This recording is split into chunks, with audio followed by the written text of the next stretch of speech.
brought to the attention of the active travel team that we're sort of working on. We have a strategy. It's heavily linked and influenced in what the local transport and connectivity plan. And I have said it before, brought to the attention of the active travel team that we're sort of working on. That's weird. We have a strategy. It's heavily linked and influenced in the local transport and connectivity plan. And I have said it before, brought to the attention of the active travel team that we're sort of I'm being heckled by myself. That's weird. We have a strategy. It's heavily linked. Just pause for a minute while we sort out the AV, please.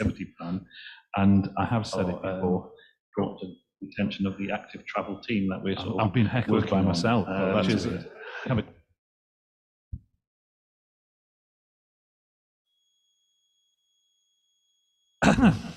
All right. And I just want, and obviously I'm trying to be more open to sort of the questions. I think I would also like to say at the end of last week, I joined the group, which is kind of the Health and Wellbeing Board and the ICP board, the partnership, the idea that in Cambridge and Peterborough, we are very much beginning with also the agreement of trying to work with the combined authority as new deliverers of health care and innovation come with an integrated care system. I would love to see it be an absolute focus, maybe something that indeed the combined authority can work with the ICS and health and wellbeing boards on a particular issue around improved public health. I made it clear at the meeting that I think one focus I would do is actually a razor-sharp focus on all public policy to improve and tackle the obesity crisis. I was asked what would be your bumper sticker.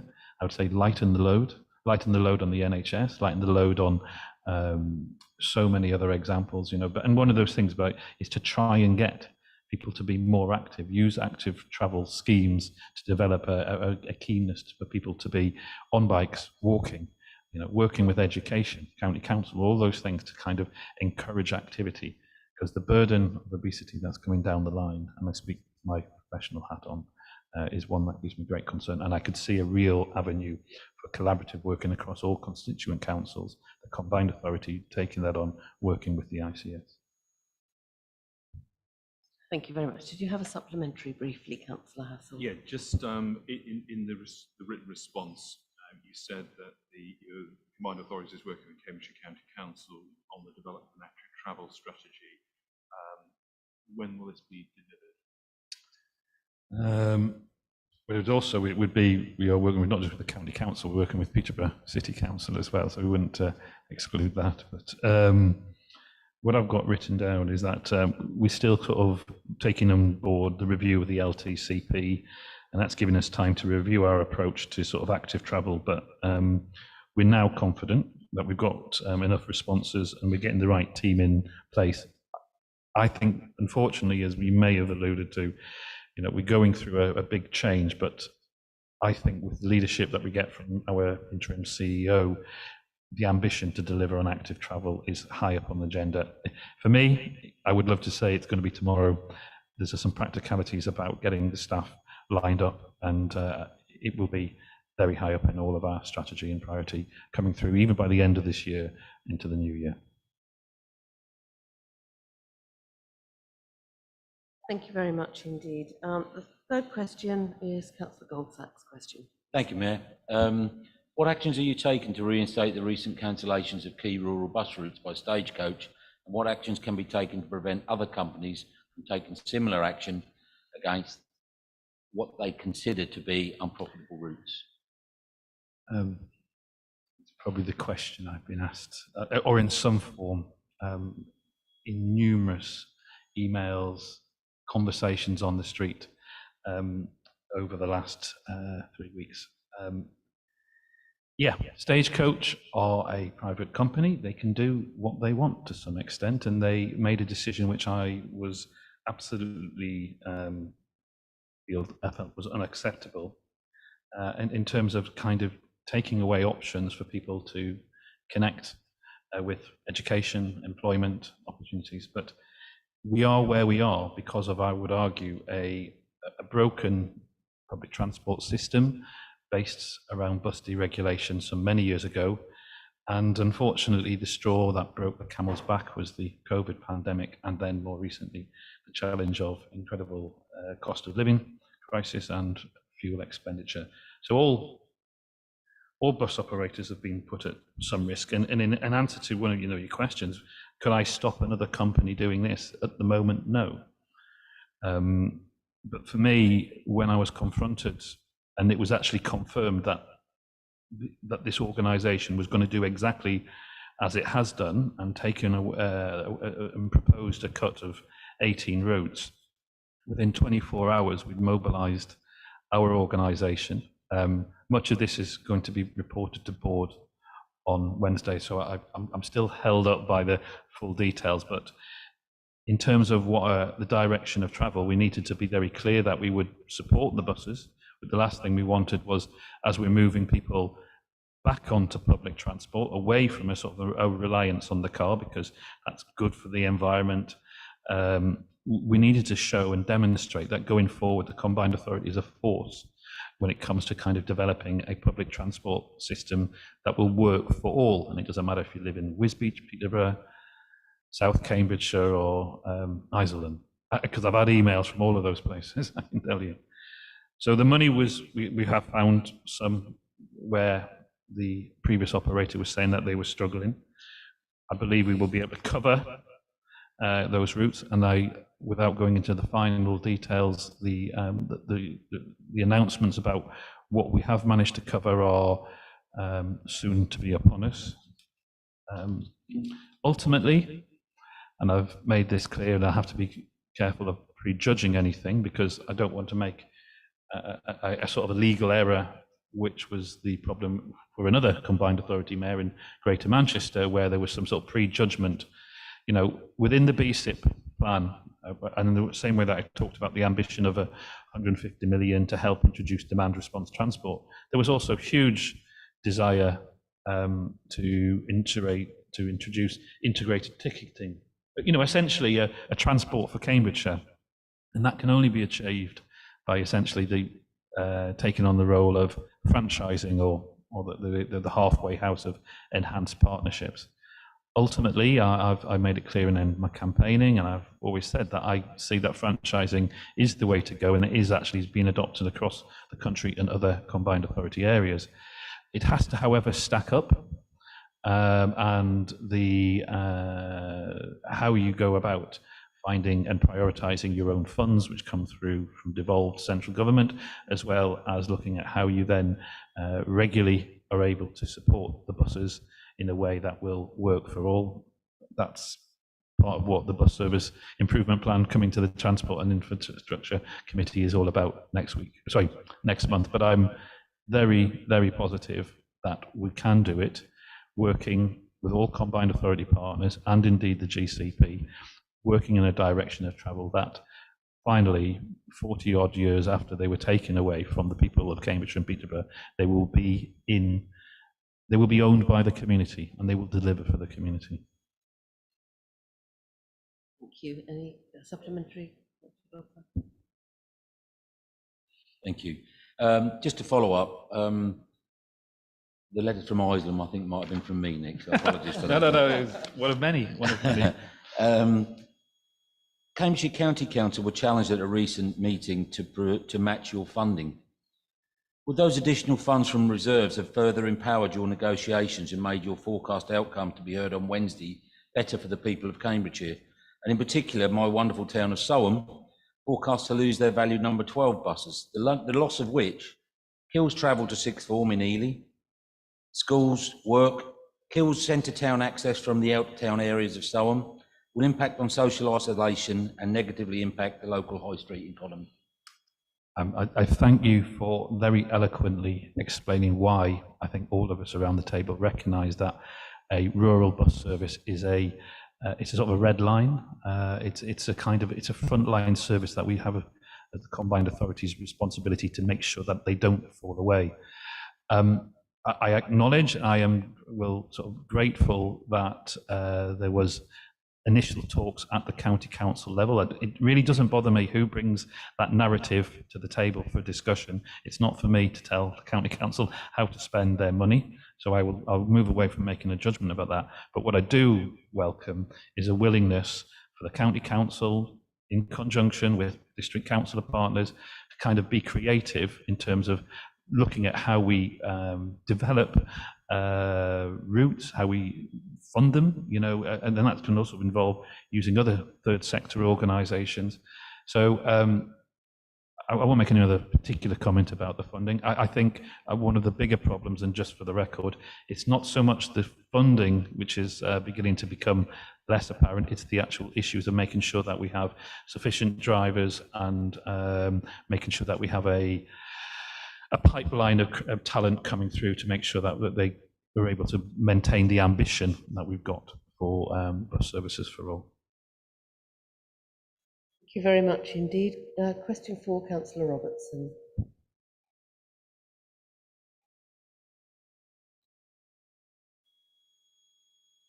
Yes.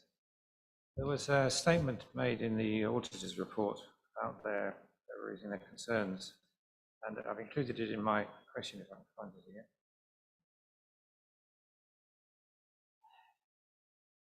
About it's really, it's finding, you can see it's in inverted commas in the question. Sufficient capacity, capability and appropriate culture to support the effective governance and operation of the organisation and how it discharges its statutory services.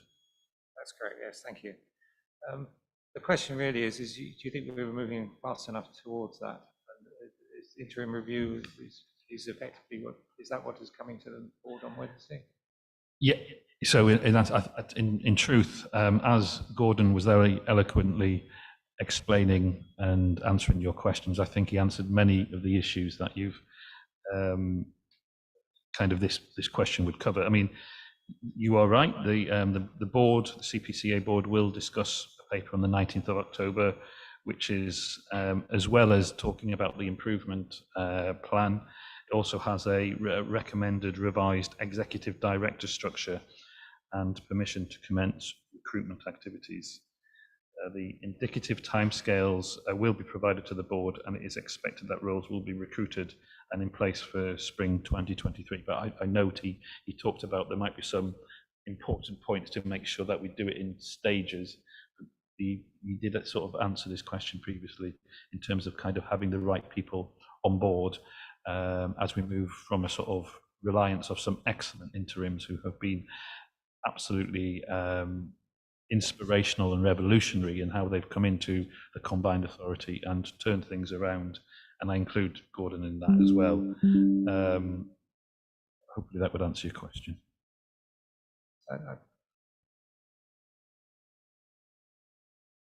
Yes, I think you can see from the experience he brings that Gordon of other combined authorities, it's a sort of experience that you can't normally get hold of very easily.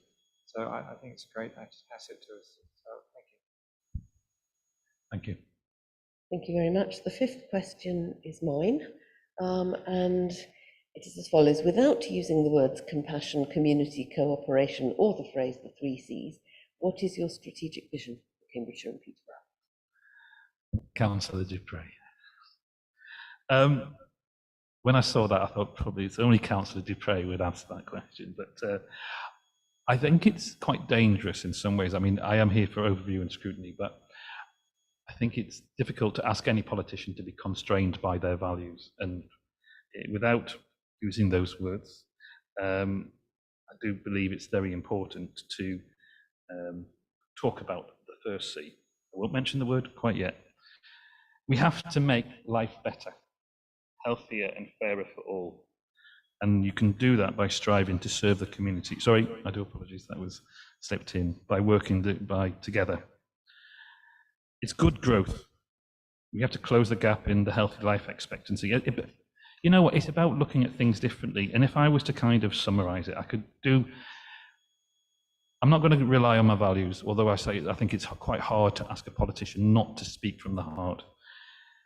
When I look at what I want to achieve in the time that I'm mayor, I look at inspiration I've got when I read my political histories. And I look at what, if the combined authority could have just one element, or just be in part delivering what the Attlee post-war government did in terms of taking care of a population that had gone through a crisis like COVID, a crisis of cost of living. That's what, for me, a politician, what an organization should do. They should absolutely want to kind of take care of the people they represent and never, ever, ever waver from an absolute dire that what we're doing here is to better the lives.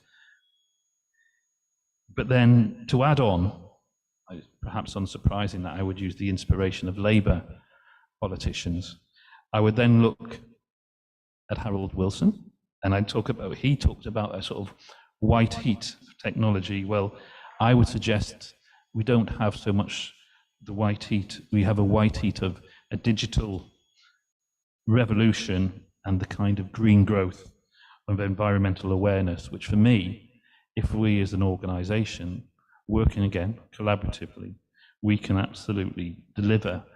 We've got so many benefits of living around this area of innovation, a kind of willingness to do things differently. And I'm not from the local area, but I thank my lucky stars that in the serendipitousness of life, I've ended up working around here where my family can thrive, where I can thrive, and I feel this is an area where, as politicians and certainly as the mayor, we should be caring, but we should be caring in a way that innovates and then delivers for the climate and for a better working life. Thank you. In 30 months' time, therefore, what 3 concrete achievements, and you used the word achieve, you also used the word deliver, what 3 concrete achievements will you be able to point to arising from your vision in Cambridgeshire and Peterborough? I would go first and foremost to try and have an improved bus network, and ideally if you'd move towards enhanced partnership and franchising, but that will be guided by the process of time. I think we need to look at how we as a county celebrate ourselves. You know, I've talked about this sense of identity and, you know, a kind of county of culture, which hopefully with a strategy which will be part of something that will be woven into policy that we should be delivering. And next, when you're born or brought up, or when you move to Cambridgeshire and Peterborough, the kind of, it's for the combined authority to help working with the constituent members to have this sense of pride that drives you on together. So an increased sense of identity for the area, increased sense of place. And finally, although I don't know how you would measure it straight away, I want our county, I'm not allowed to say be more compassionate in measuring that, but what I would say is that by working with people like the Integrated Care Partnership, by delivering or having a program of works which actually starts making differences in terms of improving public health. And you can choose that in terms of focusing on air quality, increased levels of exercise, or indeed a sense of improved well-being. Thank you very much. Councillor Harvey, question 6, please. Yes, Mayor, is it working? Yeah. Is there any benefit to Cambridgeshire and Peterborough in having a mayoral combined authority, and if so, what is it? Well, I'll give my quickest answer yet to the first bit, yes. And then I'll give, so why is it? Devolution, I mean, I've had a fair number of conversations with Secretary of States, but they do seem to change quite a lot. But devolution does seem to be the direction of travel that central government currently believes will get better growth. There are examples across the country of 10 mayoral combined authorities where they in the West Midlands and in Tees Valley, which are Conservative administrations, or in Greater Manchester with Andy Vernon, or in London. I think everybody, each area would show examples of things that can be delivered, because there's an opportunity where councils in that area come together to be more ambitious, and then they have that concept of joint working and taking advantage of the powers. I think it's something we haven't done. And in fact, again, I refer back to what Gordon was trying to allude to, that we, constructive authorities and the representatives on the board, haven't completely seized that opportunity. Having said that, there have been some very big successful deliverables, and they are mentioned in the written answer. We're now in a city which has a fantastic new university campus. We can talk about connectivity in East Cambridgeshire improved by the delivery of Soham Station. I speaking only yesterday to residents of Whittlesea and how they've approve of how they are moving around the King's Dyke area in a much more free and productive way. And there's also the Independent Climate Commission, something which was brought to my attention very early on in my beginning of being a mayor, but has helped focus our own organisation, but also kind of bring a sort of collective ambition to improve climate from all constituent members. And in the course of time, if that means we will then be working on better water management in the local area and developing a waterscape, we've aligned ourselves. There's an organisation with the ambition of the future Fens, where we have then improve the connectivity by maybe coming together around the ambition. And it has been said in all the various emails and worries about local bus services, it is pretty much across the political divide that everybody agrees that we've got to work together to deliver an enhanced bus network, and that is a power of the combined authority. So in terms of speaking to you and my scrutiny, I'd also make a plea to the MPs of the local area, to the membership of the various authorities that work with the combined authority and its officers to help deliver that ambition. So yes, it certainly changed my life having a combined authority, and I think it can only go from strength to strength if we start having that sense of common purpose. Do you have a supplementary, Councillor Harper?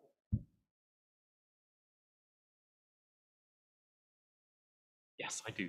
Thank you, Chair. Yes, Mayor, if I might, given that finances generally, public finances are becoming more and more constrained,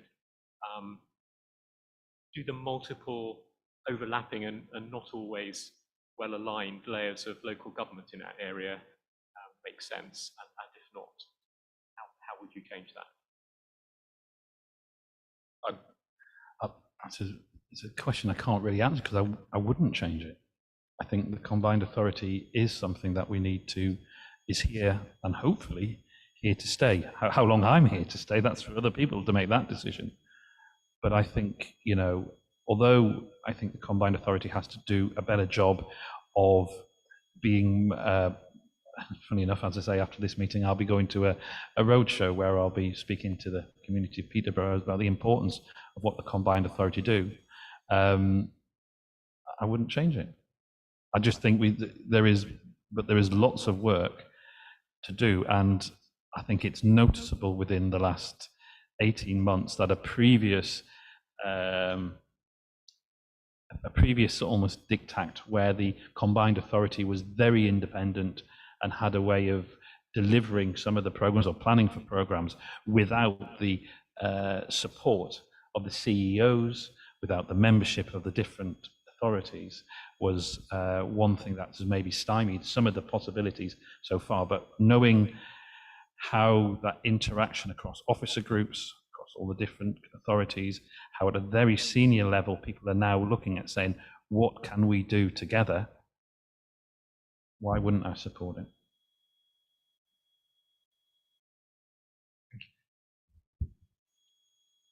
Thank you very much indeed. Councillor Fane for question number 7, please.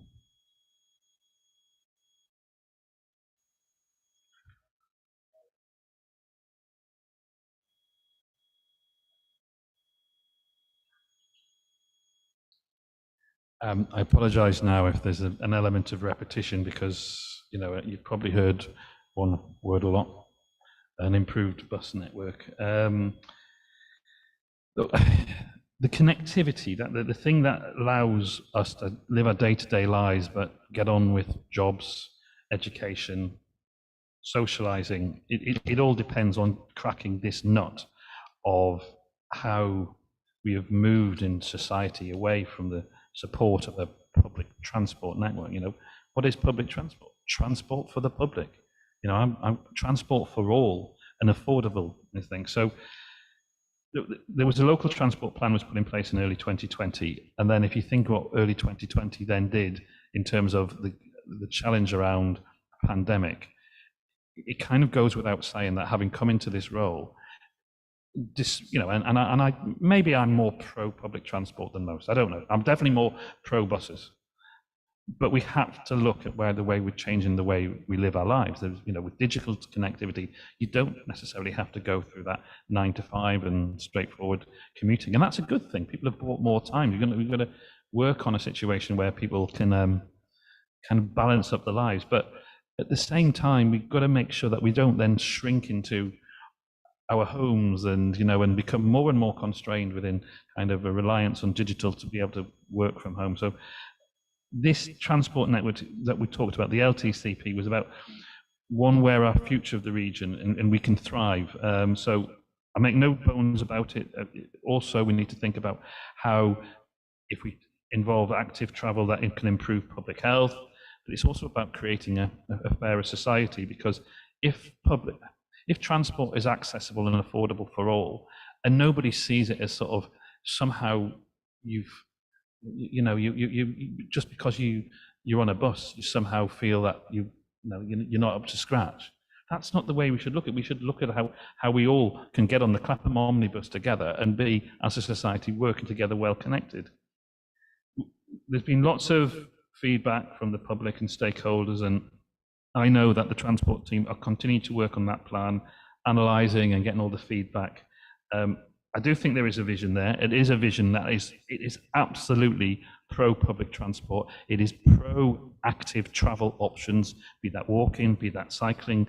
There is going to be an advocate who is very clearly going to hold myself, the Combined Authority, to account. And on a positive note, and it's in the thing, is that, you know, on the 2nd of November 2022, we've got the National Infrastructure Commission visiting Cambridgeshire to discuss what are our priorities. There are some big ticket items that I would like to see, improvements around the Ely North Junction in terms of capacity, so that we can enhance the amount of opportunity for not just freight moving through the area, and that means getting more lorries off the A14, moving out of the potential free ports, you know, but also making sure that the frequency of trains going through Soham on the new route goes to an hourly. But also, million-dollar question is finally cracking the nut of connectivity between March and Wisbech, be it through some format of rail. I've always supported that. These things are coming to the Transport and Infrastructure Committee, so maybe there'll be things that we'll be talking to with the National Infrastructure Commission. I have never ever doubted that cracking the nut of improving the public transport and also focusing on active travel is the main thrust of what we have to do at the Combined Authority. We do have a supplementary question.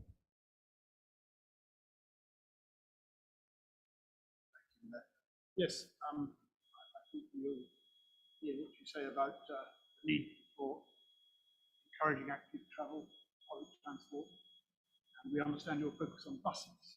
I think if I recall in the draft CP, there is just one mention of the possible role of light rail in relation to Wisbech. There has been a certain amount of discussion of the relevance of light rail to a long-term future of travel in parts too. Just wonder what your role is as to whether there is a role, your view is as to whether there is a role of light rail. I think it's one of the options. I mean, I can see benefits in heavy rail or light rail to make that connectivity between Wisbech and March. But I tell you, I'd rather have a light rail than no rail.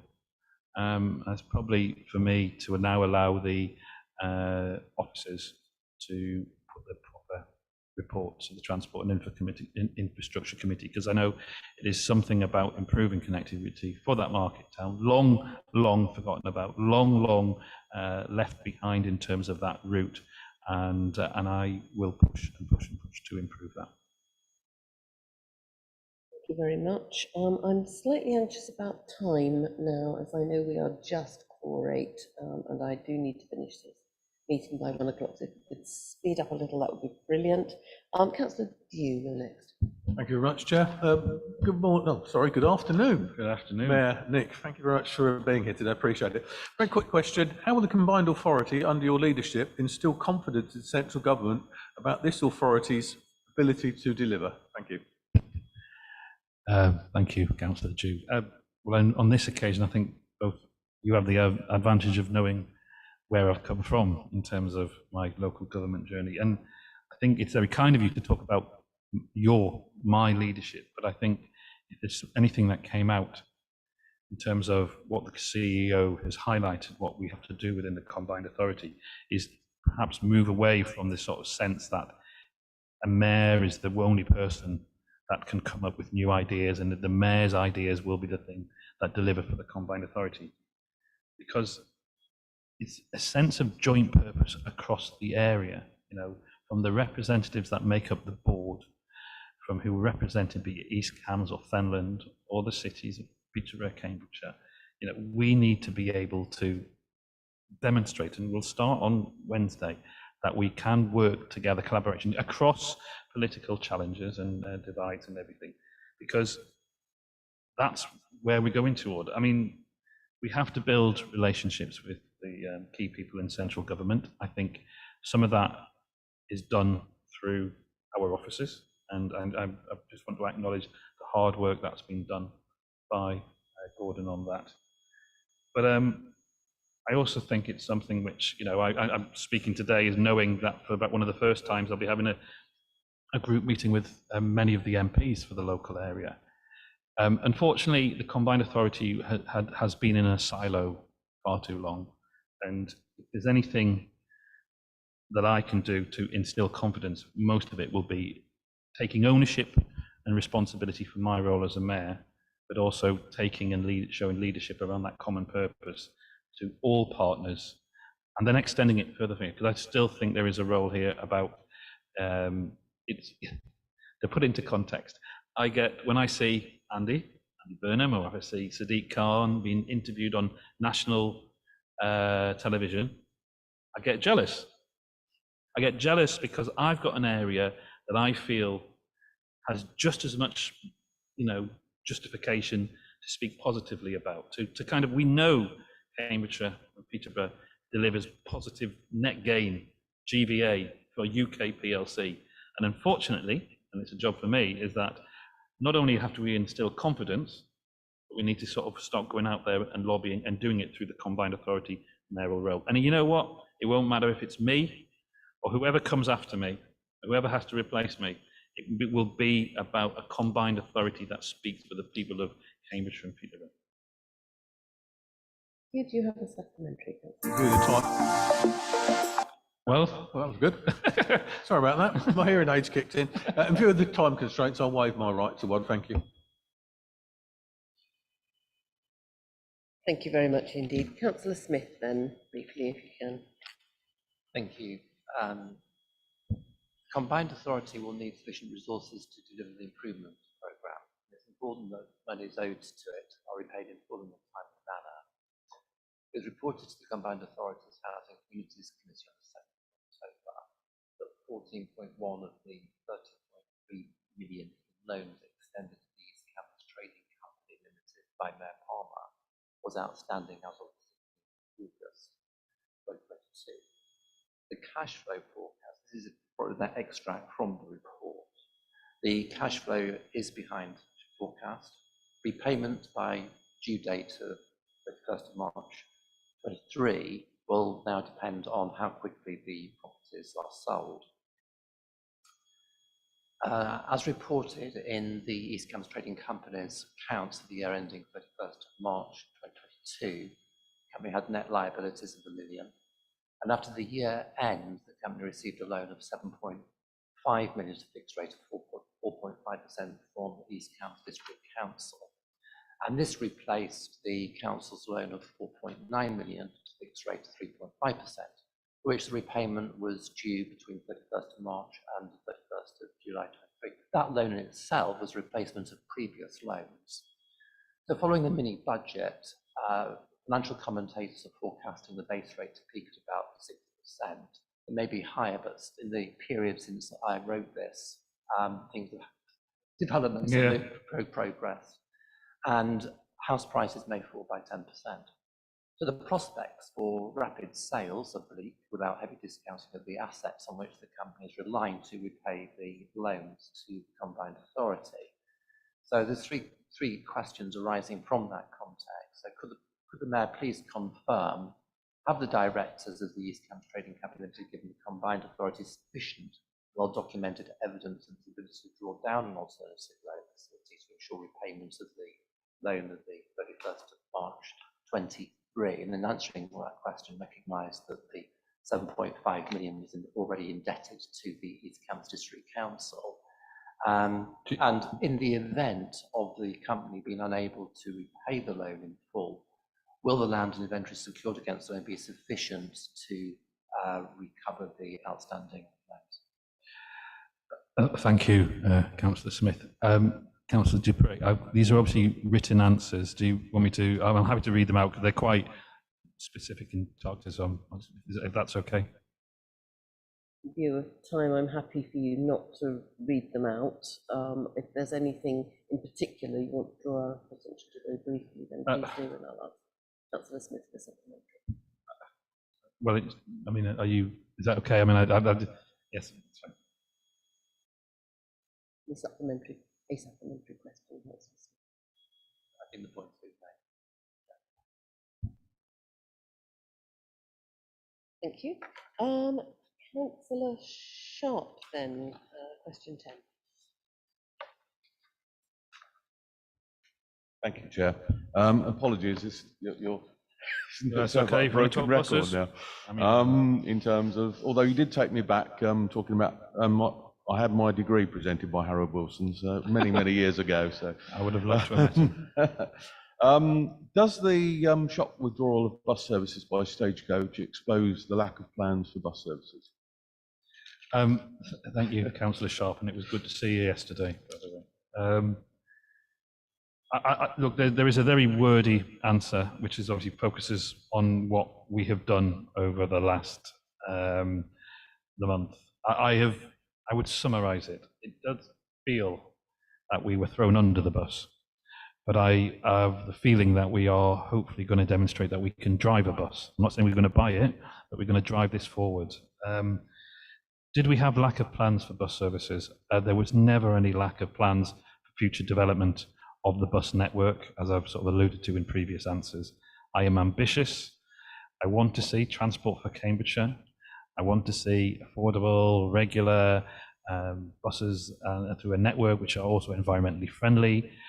I will work with Stagecoach. The local personnel of Stagecoach are good people.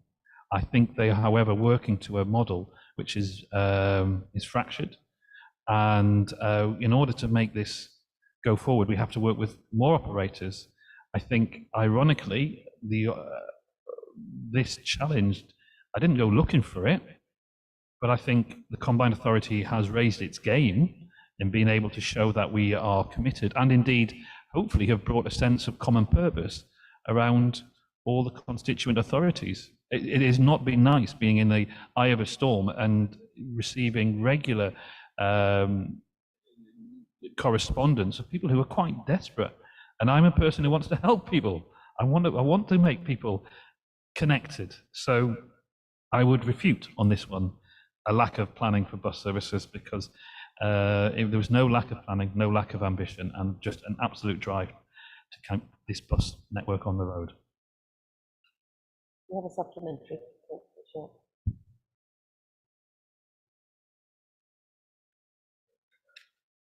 So, very quickly, yes, I noticed in your answer, I look forward to the announcement, obviously, later this week of what's happening, and also the draft bus strategy that's going to transport and infrastructure in November.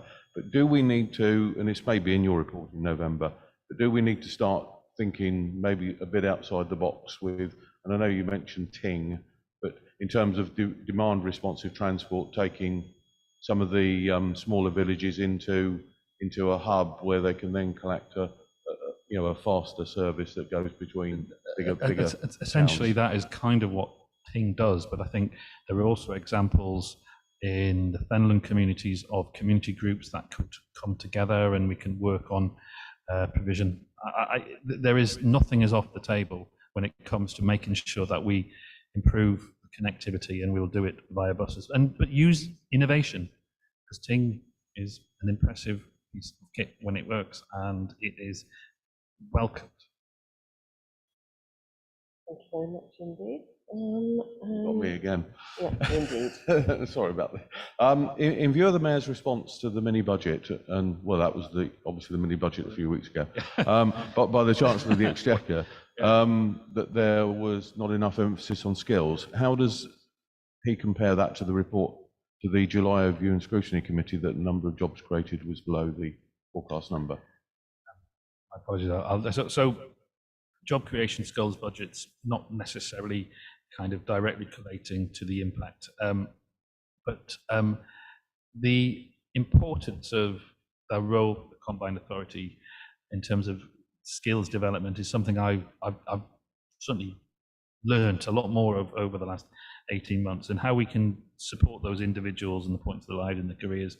They are coming down the line. I would draw attention to the fact that we now have a new chair of the business board, and by working and sort of doing a joint response to the mini budget was an idea to actually show how we are now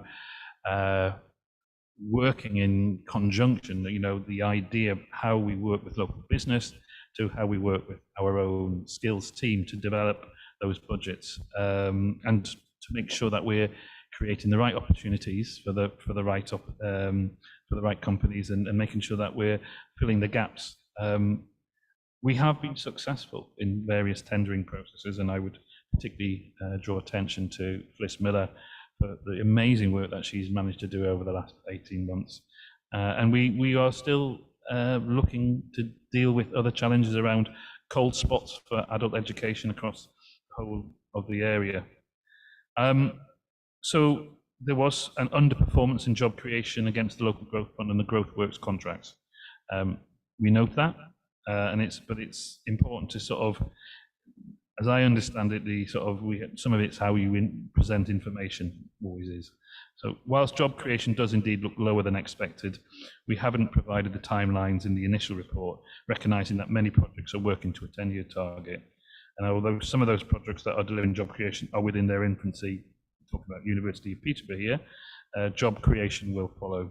So I would request that sort of looking at current performances of all contractors is being managed to ensure that all projects are delivered upon the job creation metric.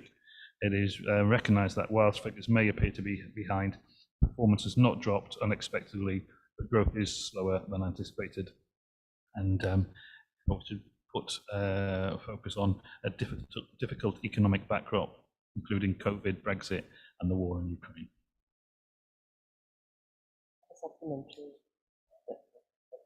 Thank you very much indeed. Thank you, members, for your questions, and thank you, Menick, for your answers. Do you have a closing sentence? I have a closing. I know I'm verbose sometimes, but I do. Look, at the start of this meeting, I had the pleasure of sitting next to my interim CEO, Anne Jody.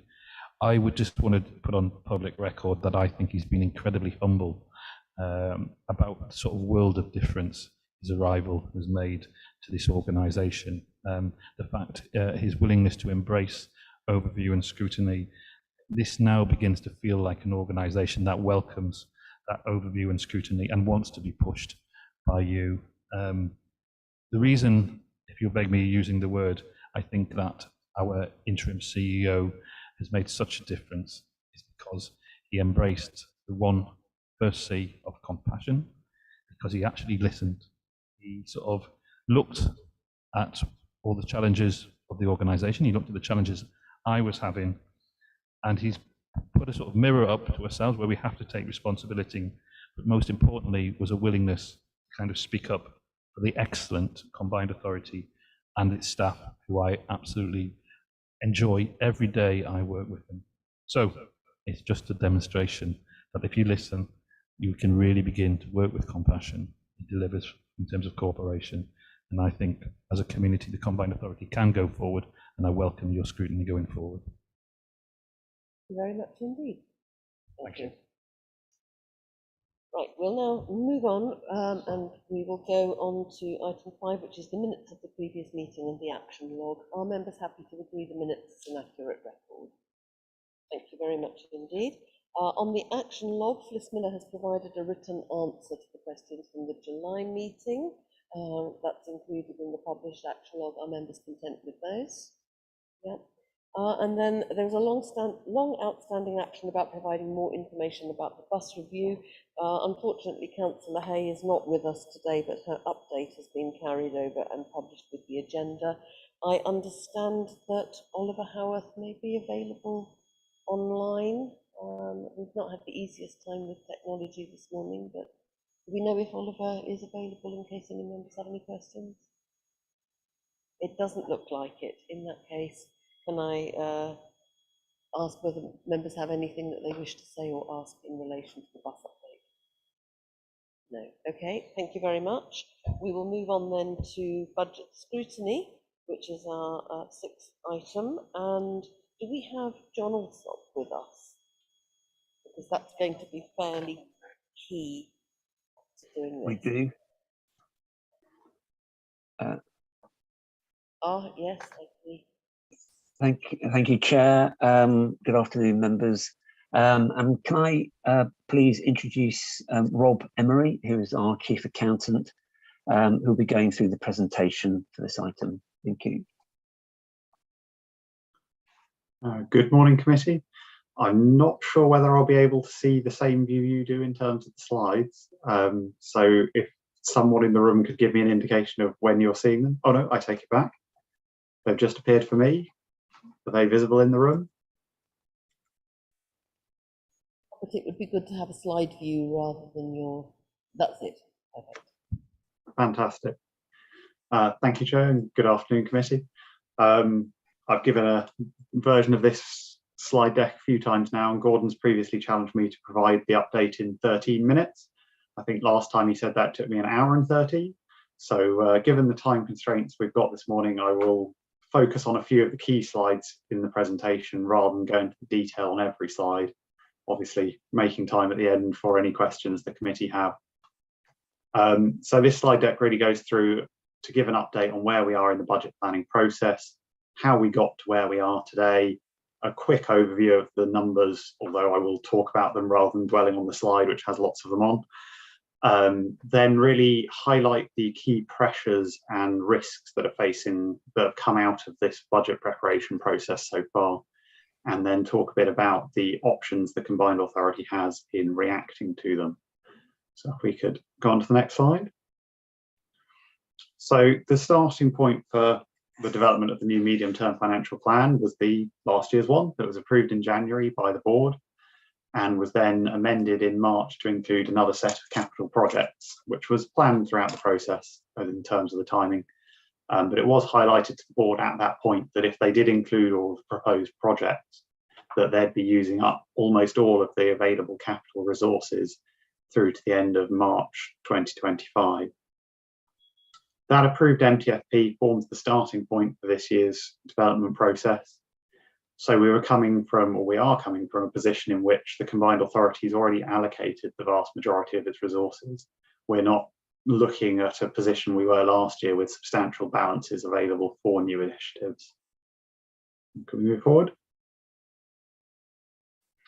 So the baseline that we took from last year was then updated to reflect subsequent board decisions where there are new grants from government. The board have approved budgets that were there subject to approval. That was then circulated to senior officers within each directorate of the combined authority. They're giving them the chance to review with their knowledge of their area and identify where there were pressures, savings, reprofiling, and of course opportunities within their area. Where the things they came back with are unavoidable, so they're in, back up one please, so they're in contract, or they are new grants or reprofile, we've included those in the baseline that's presented within this slide deck.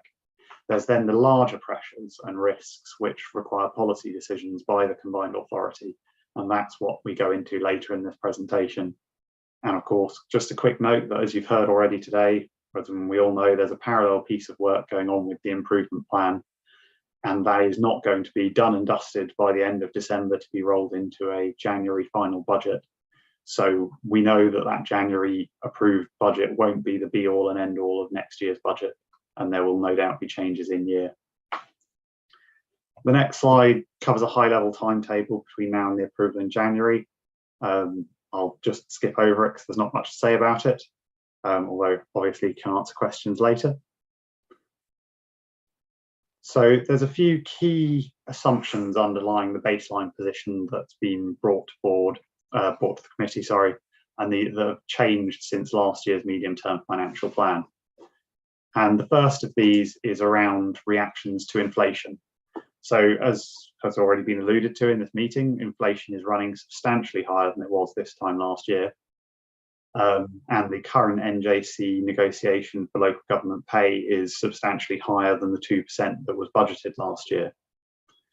In reaction to that, we've forecast inflationary assumptions for staff pay from next year of 5% and then 4% each year after that, which is roughly in line with where other combined authorities are following discussion with them. On the capital programme, while every capital project has within it a contingency budget for inflation and other risk factors, it was considered prudent that given the unprecedented in the last few decades level of inflation that we're seeing now, it would make sense to have a corporate contingency reserve set aside so that if there are massively unexpected pressures or unanticipated pressures when a budget was set, we have that leeway in our back pocket, as it were, to renegotiate and agree a level of uplift. But that is very much the backstop, the last option we go to when we've exhausted options throughout the existing project budgets. On the revenue side then, there was in the previous budget an allowance for borrowing within the revenue budget. That has subsequently been removed this year, and that doesn't mean we can't borrow. We still have the powers to do it. It would just require that any new borrowing is backed up by an income source that's created that will pay off that borrowing, which is how you would create prudential borrowing, which we're required to do. The upside to the current high inflation rates is that any cash that we have, because we receive grants in advance of using them, we loan out to other local authorities and back to government in some cases. That's called treasury management. And the income on those loans has, well, skyrocketed, frankly, from last year, where we were fighting to get anything above zero and there was a risk of negative interest rates, to a position now where we're agreeing 4% and higher. And as such, the revenue income from those loans is substantially higher than was anticipated previously. And then obviously there's a very key assumption in there that we are assuming that DLUC will unpause the funding that is currently paused. And you've heard from Gordon earlier today about work on that. We could skip a couple of slides down. The next one's just got lots and lots of numbers, but I'll pull out the highlights in the next slide. So thank you. The first on revenue side is that at the start of the period in April this year, we had about £13.4 million in revenue reserves. That decreases over the period of the medium-term financial plan down to about 3.3 million in April 2027. So we are effectively spending more each year than we get in. That's not at all a surprise. It was almost baked into the original devolution agreement, which gave us that £20 million a year for 30 years. 8 million of that 20 is revenue. And as you're aware, inflation reduces the value of a pound every year. So over 30 years, that 8 million was always going to buy substantially less.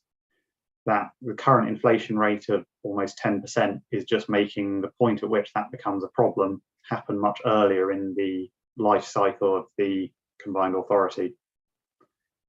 What that really means is practically any new revenue projects that come forward need to be self-funded, either grant funding from government or need to come with an income source that the project can generate to cover its costs. This isn't us, it's not just the combined authority in Cambridgeshire and Peterborough.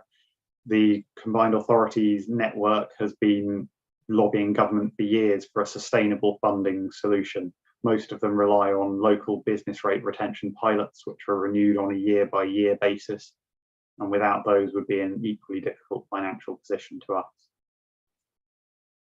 On the capital side, the balance, as I say, oh no, I haven't mentioned this, sorry, the capital balance drops to April 2025, and where we're down at about £2.3 million, including that reserve that I mentioned earlier.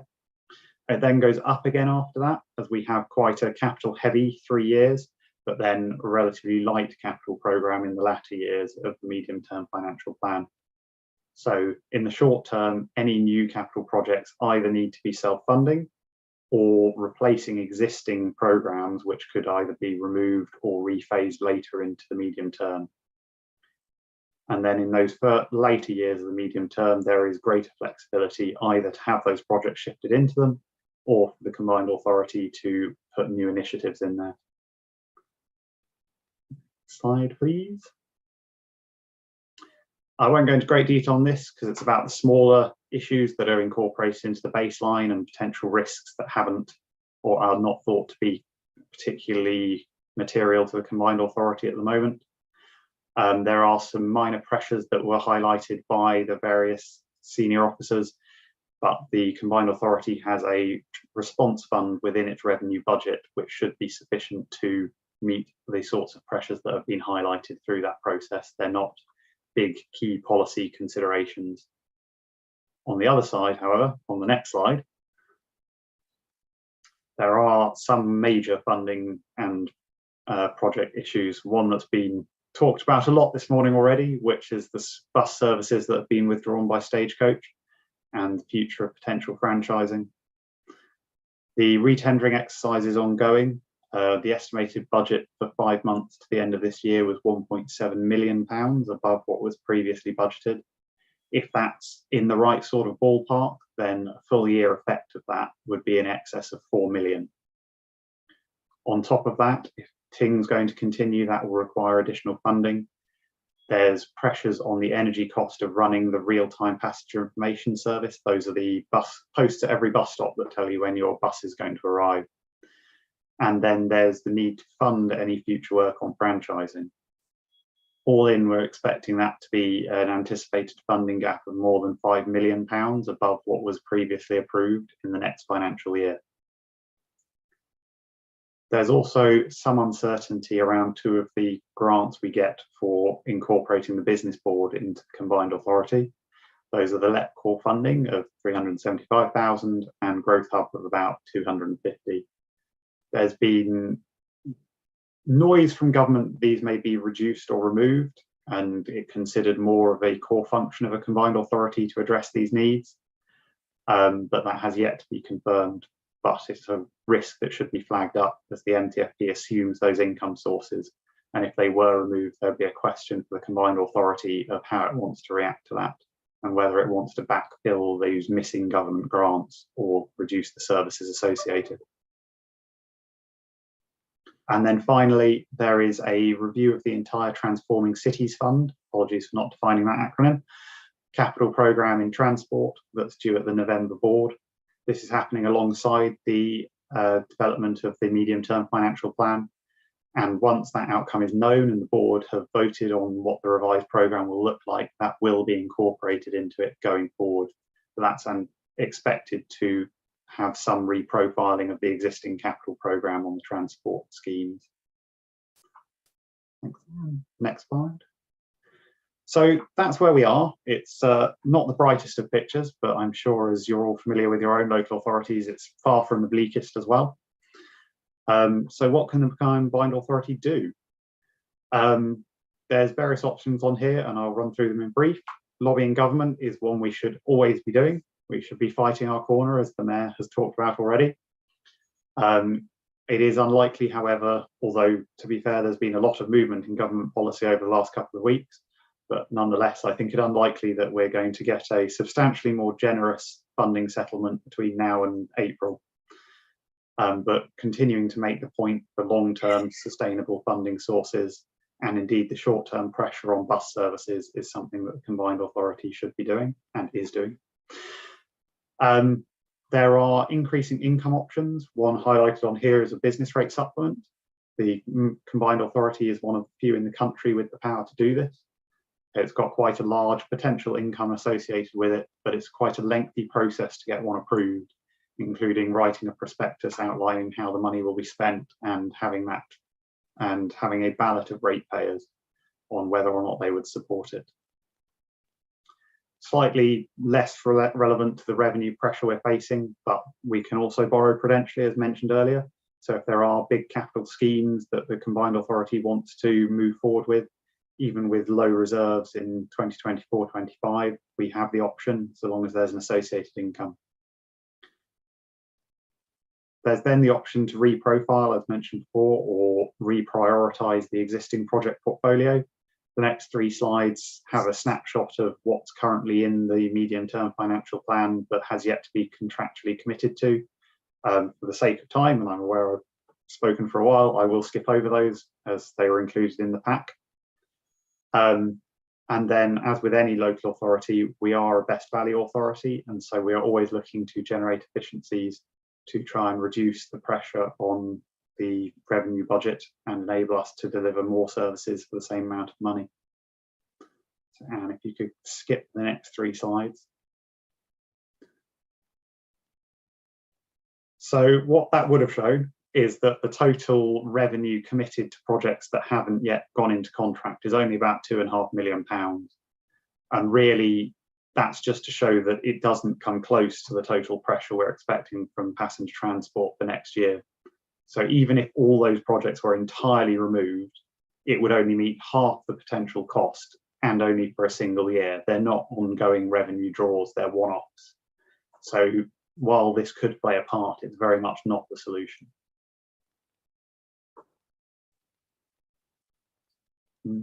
Next one, thank you. In terms of generating efficiencies, as I say, it's incumbent on all local authorities to be aware of this and reviewing their operations consistently. But realistically speaking, our core funding is the £8 million of gain share that I previously mentioned. We would have to save in the more than 50% of our total expenditure on the entire authority to meet the pressure coming from transport. So again, while savings from efficiencies could well deliver an element of the pressure that's being met next year, it's certainly not going to be a one-stop shop itself either. On the other side, you could consider, it's not really an efficiency, but reducing bus services is the obvious other side to this, not meeting the pressure fundamentally. But in terms of the scope of that, the current year's budget for supported bus services is 3.4 million. With the pressure anticipated next year, that's going to go up to 8, if not higher. So we would need to cut half or more of the supported bus routes to live within our current means. But that is, of course, an option available to the combined authority. Next slide, Anne. And then increasing income. As I mentioned earlier, there's a number of options available to the combined authority, and I dwelled slightly on business rates. The key one for passenger transport is the existing transport levy. This is a charge on our 2 highways authorities, Cambridgeshire County Council and Peterborough City Council. It is there specifically to fund passenger transport activities that the combined authority does, because we took those responsibilities over from those authorities without taking any of their powers to raise money for them. Now, I am aware that both authorities, and you're sitting in one of them, of course, and I hope they're not listening too carefully, are having tens of millions of pounds of budgetary pressures themselves. So while the combined authority has the power to increase the levy by inflation every year, so nearly 10% this year, it may not be very palatable to shift that pressure from the combined authority onto those 2 highways authorities. But again, it's something to be considered by the combined authority in the whole, along with its other options. Next slide, Anne.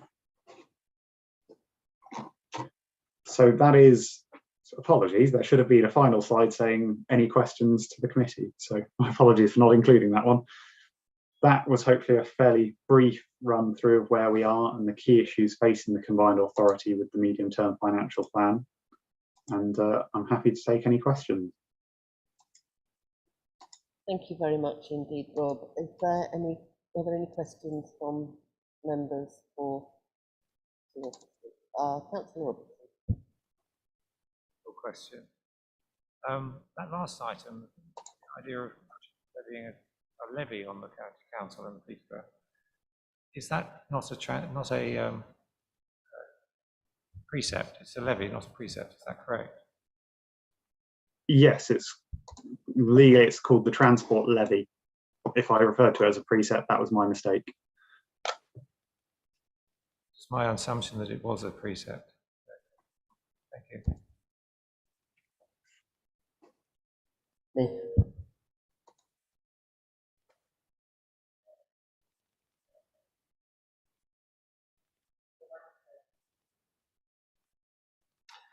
Elsewhere in the report, you refer to a business rate supplement worth up to £15 million.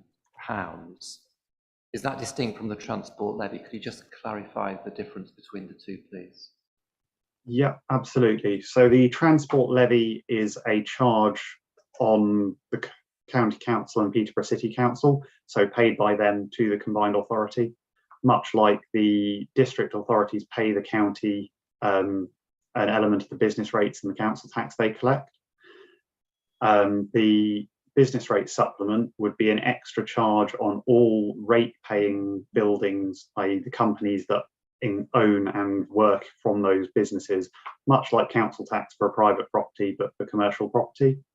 And the combined authority has a power to increase the rate paid by 2p in the pound. So for every pound of business rates they currently pay, they pay an additional 2p that would go directly to the combined authority. So the main difference is who pays.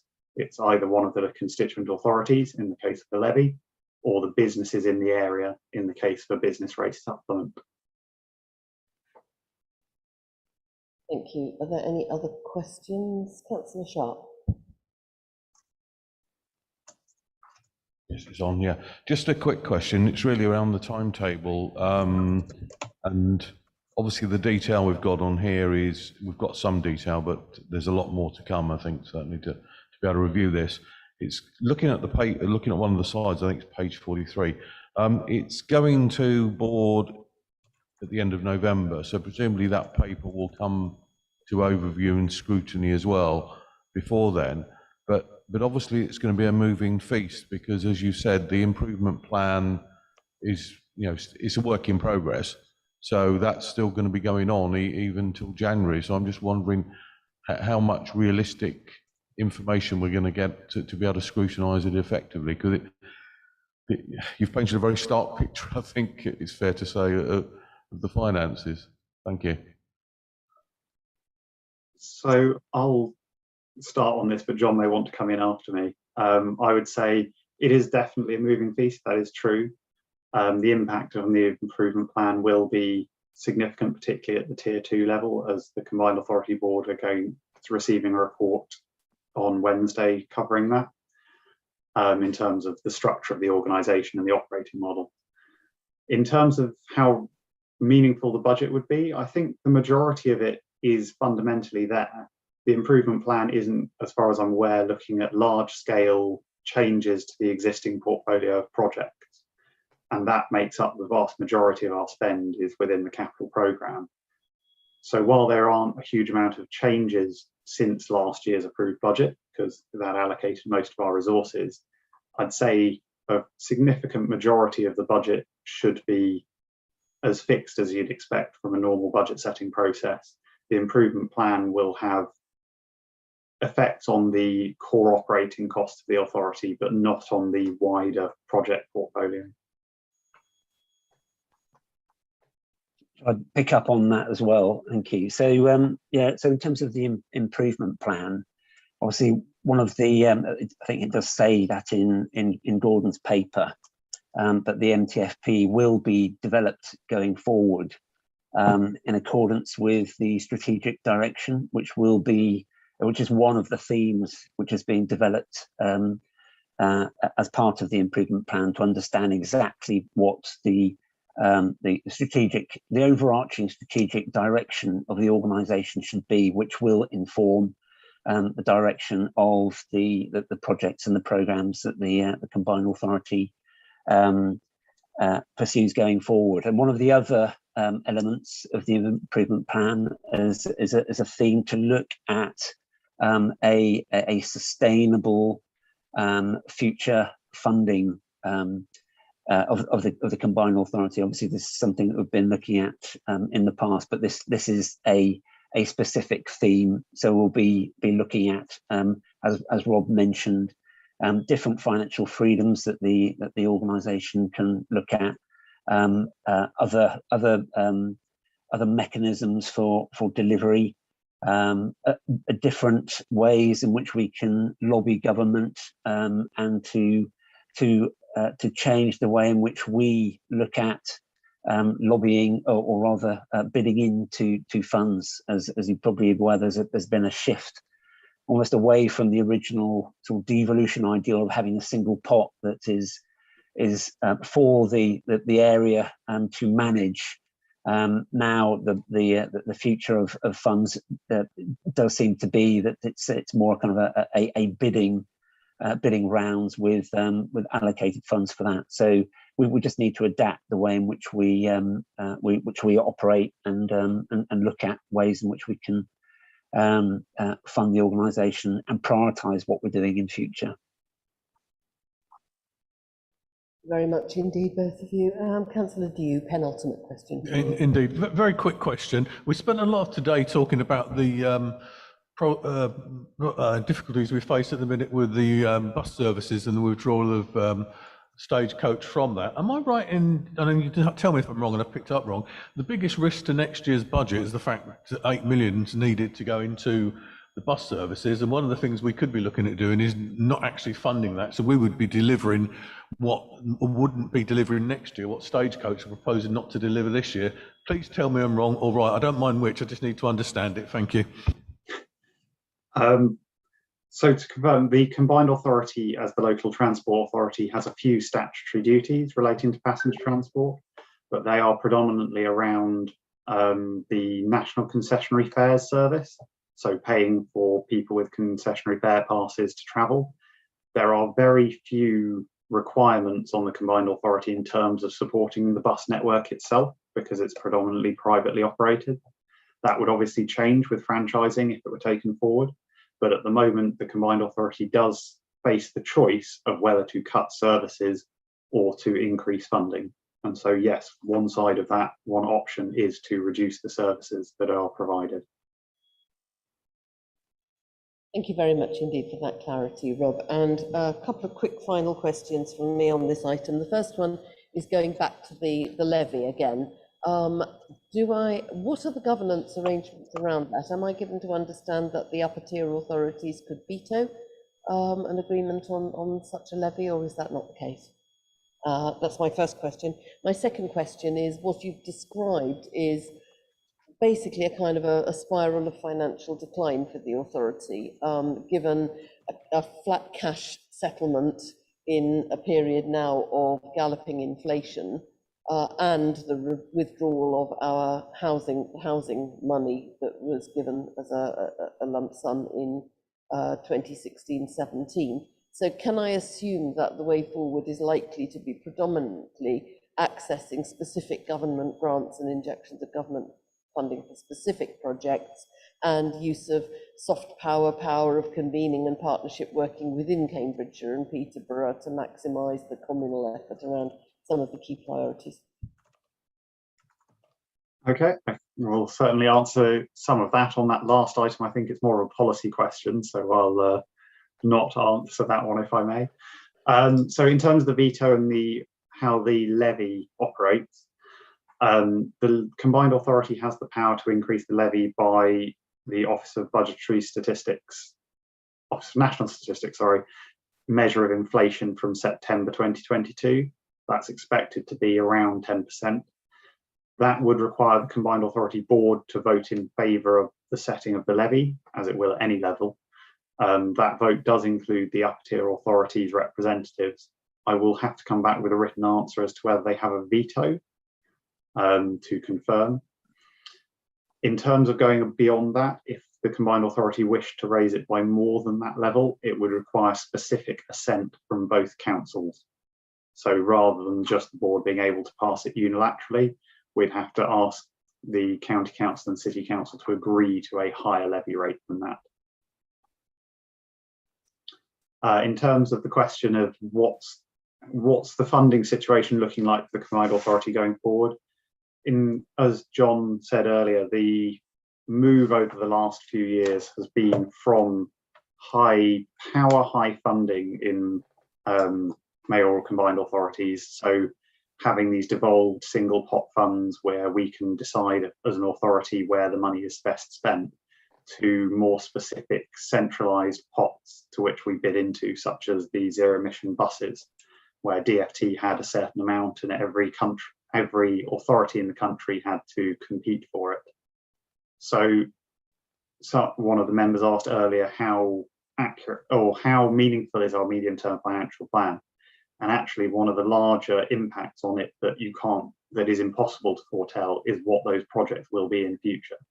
If you look at this year's, we bid successfully on the wave 3 of the skills bootcamp, which was nearly £4 million, which wasn't included in last year's budget. And as Councillor Dupre said, the housing funding is an example of one that ceased, that was a devolved fund. So it is anticipated that those bid on funds will continue to be the standard operating model for government unless something significantly changes.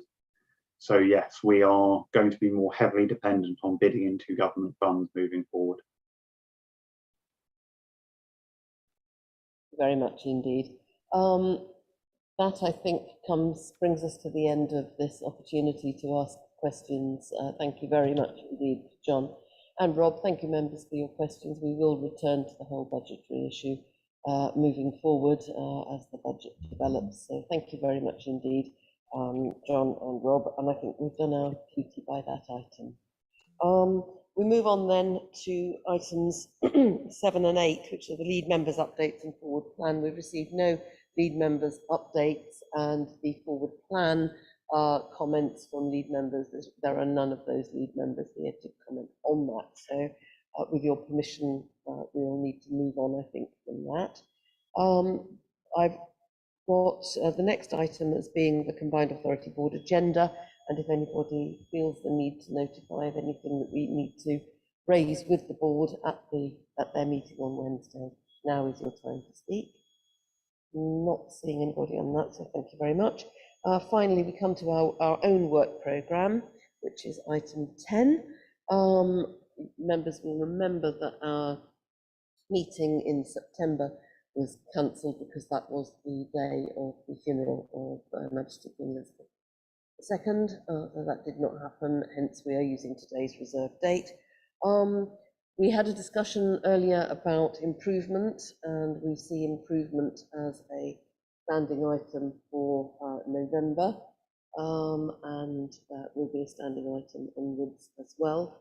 I think the one thing I would bring from this, two things to bring from our discussions. Firstly, that we might want to ask officers to agree with us a couple of dates for informal briefings on improvement, which I think we were happy to agree in principle earlier. Are we content for officers to call us for dates for that? Yes, thank you. The other thing is the bus strategy work, which we heard alluded to earlier, which goes to Transport and Infrastructure Committee on the 16th of November and Board on the 30th of November. The 16th is before our next meeting and the 30th is just 2 days after. We don't have our lead member for buses or our lead member for transport here today, but I do think that we need to do a bit of work behind the scenes looking at that. So are you content for us to ask the bus and transport leads, plus anybody else who is interested in contributing to that, to do a piece of work to bring as a specific item to the meeting that we have on the 28th of November, so that we have got a piece of work that has had sufficient thought to make it meaningful. Does that sound a good way of dealing with that? Or do members have any alternative suggestions? Yeah, okay. Are there any volunteers who would like to contribute to that? I mean, I think it's something of significant interest to a lot of people. Councillor Sharp, yeah, and I'm also willing to do that as well. So that makes potentially 4 members looking at that behind the scenes. We've got a busy agenda on the 28th of November because we've got not only that now, but also improvement, the budget, the local transport and connectivity plan, and climate change. So we will have to organise ourselves and come prepared to be very efficient on that. Is there anything else on the work programme that we need to consider? No? Good. In which case, the next meeting is on the 28th of November. It's at Pathfinder House, again back in Huntingdon, and I'm relieved to have drawn this meeting to a close within the allotted time. So thank you all very much indeed for your attendance.